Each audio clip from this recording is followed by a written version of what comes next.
നിലവിൽ ഭേദഗതികളില്ല എന്നാണ് മനസ്സിലാക്കാൻ സാധിക്കുന്നത്. കാരണം ജില്ലാ കളക്ടറുടെ വാഹനം ഇപ്പോൾ SKMJ ഗ്രൗണ്ടിന്റെ പരിസരത്ത് നിന്ന് നേരെ ഇപ്പോൾ കളക്ടറേറ്റിലേക്ക് പോയിട്ടുണ്ട്. സ്വാഭാവികമായിട്ടും അവിടുത്തെ യോഗത്തിന്റെ ഒരുക്കങ്ങളുടെ ഭാഗമായിട്ടായിരിക്കണം ജില്ലാ കളക്ടർ നേരെ ഇപ്പോൾ കളക്ടറേറ്റിലേക്ക് പോയിട്ടുള്ളത്. കളക്ടറേറ്റിലേക്ക് ഔദ്യോഗികമായി തന്നെ ഉദ്യോഗസ്ഥരുടെ ഒരു സംഘം 3 വാഹനങ്ങൾ ഇപ്പോൾ ഇതിലെ കടന്നുപോയി. ആ 3 വാഹനങ്ങളിൽ ഒന്ന് ജില്ലാ കളക്ടറുടെ വാഹനമായിരുന്നു.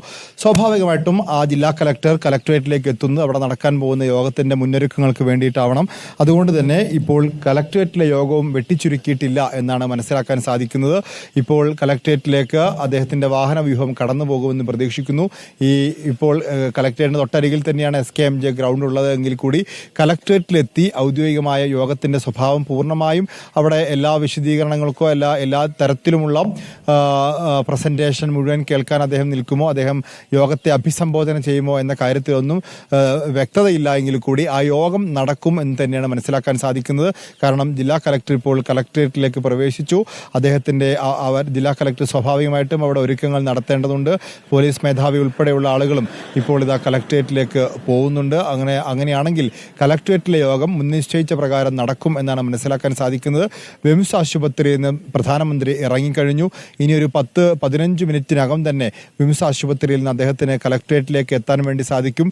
ഇപ്പോൾ ഞാൻ നിൽക്കുന്ന ഈ SKMJ ഗ്രൗണ്ടിന് മുന്നിലൂടെ നരേന്ദ്രമോദിയുടെ വാഹന വ്യൂഹം ഇപ്പോൾ കടന്നുപോകും. അദ്ദേഹം നേരെ കടന്നു പോകുന്നത് കളക്ടറേറ്റിലേക്കായിരിക്കും. കളക്ടറേറ്റിൽ ഒരു 15 മിനിറ്റ് സമയത്തെ യോഗത്തിന് ശേഷം അദ്ദേഹം പുറത്തേക്കിറങ്ങും എന്നാണ് മനസ്സിലാക്കാൻ സാധിക്കുന്നത്. അവിടെ വിശദമായിട്ടുള്ള ഒരു പ്രസന്റേഷൻ ഉണ്ടെങ്കിൽ കൂടി അതിനൊന്നും അദ്ദേഹം നിൽക്കുമോ എന്നറിയില്ല. മന്ത്രിമാരുണ്ട്, ജനപ്രതിനിധികളുണ്ട്, ഉദ്യോഗസ്ഥരുണ്ട്, ജില്ലാ കളക്ടർ ഉൾപ്പെടെയുള്ള ഉന്നത അധികാരികൾ അവിടെയുണ്ട്. അവരുമായിട്ട് ഒരല്പനേരം സംസാരിക്കാനായിരിക്കും അദ്ദേഹം സമയം കണ്ടെത്തുക. ഇപ്പോൾ നരേന്ദ്രമോദിയുടെ വാഹന വ്യൂഹം മേപ്പാടി വിട്ട് ഈ ഭാഗത്തേക്ക്, കൽപ്പറ്റ ഭാഗത്തേക്ക് എത്താനായി എന്നാണ് നമുക്ക് മനസ്സിലാക്കാൻ സാധിക്കുന്നത്. ഒരു 10 മിനിറ്റിനകം തന്നെ അദ്ദേഹത്തിന്റെ വാഹന വ്യൂഹം ഇതിലെ കടന്ന് ജില്ലാ കളക്ടറേറ്റിലേക്ക് കളക്ടറേറ്റിലേക്ക് പ്രവേശിക്കും. അവിടെ എല്ലാ തരത്തിലും യോഗത്തിനുള്ള തയ്യാറെടുപ്പുകൾ നടന്നു കഴിഞ്ഞിരിക്കുന്നു. മന്ത്രിമാരെത്തിയിട്ടുണ്ട്, MLA-മാരെത്തിയിട്ടുണ്ട്, ജില്ലാ പഞ്ചായത്ത് പ്രസിഡന്റുണ്ട്, ജില്ലാ കളക്ടർ ഉൾപ്പെടെയുള്ള ഉന്നത അധികാരികളുണ്ട്. അവരുമായിട്ട് സംസാരിക്കും. ഇതിന്റെ ഒരു വീഡിയോ പ്രസന്റേഷനാണ് പ്രധാനമായിട്ടും അവിടെ ഉള്ളത്.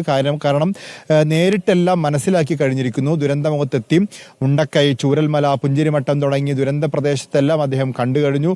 അവിടെ എങ്ങനെയാണ് രക്ഷാപ്രവർത്തനം നടന്നത്, എങ്ങനെയാണ് ദുരന്തം സംഭവിച്ചത്, എത്ര വീടുകൾ നഷ്ടപ്പെട്ടു, ഇതെല്ലാം നേരിട്ട് കണ്ടു കഴിഞ്ഞു. അവിടെ ദുരിതം അനുഭവിച്ച മനുഷ്യരുമായി അദ്ദേഹം സംസാരിച്ചു കഴിഞ്ഞു.